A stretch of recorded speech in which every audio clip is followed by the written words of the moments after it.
Pao ba mo unsay pinakasakit nga kamatuoran sa kinabuhi ug pinakalisod nga bisan pila pa ka broken din ha, bisag unsa pa kasakit ang imuhang sitwasyon, you have to keep going. Basta gani hamtong na ka, di ka pwede nga broken ka, di ka pwede nga maghilak ra kag tama niya o kay buhaton, di jud pwede. Di jud pwede nga pirmi na lang kang discourage, pirmi na lang nga galuya ka, no, sa kinabuhi. Di gina pwede sa kinabuhi igsuon sa adulthood, no. You need to keep going no matter how broke you are. Mao na siya pinakasakit ug pinakalisod nga kamatuoran. Kay ngano, life doesn't pause. Life doesn't pause when our hearts are heavy, our minds are fractured, or our spirits feel like they're unraveling. So kinahanglan pirmi gyud tang on the go. There's no time to stop, no pause for repair.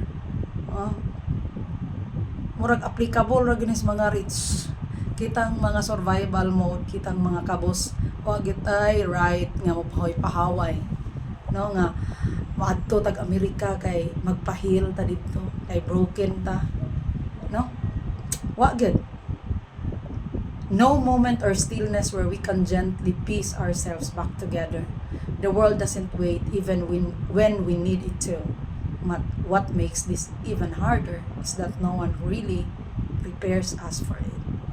So as children, we grow up on a steady diet of stories filled with happy endings, tales of redemption and triumph, where everything always falls into place. But kung tiguang strips away those comforting narratives, wala na tong panahon nga naay mag-comfort nimo. Wala na tong panahon nga ikaw inda-indayon ka, aryat-aryaton ka din ha. Swerte na lang kaayo kung ingon anaon ka, naay mag-ingon ana nimo karon, no? Swerte kaayo ikaw din ha.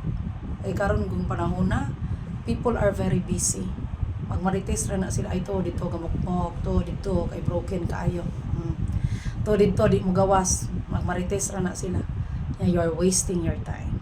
So muna mga igsuon, ang sakit nga kamatauran of being adulthood is wa kay pause, wa kay break.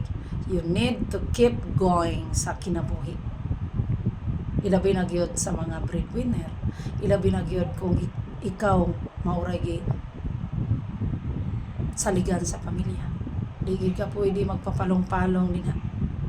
Muna ibutang sa utok, muna nga recharge, refuel, no, you choose your own battle wisely.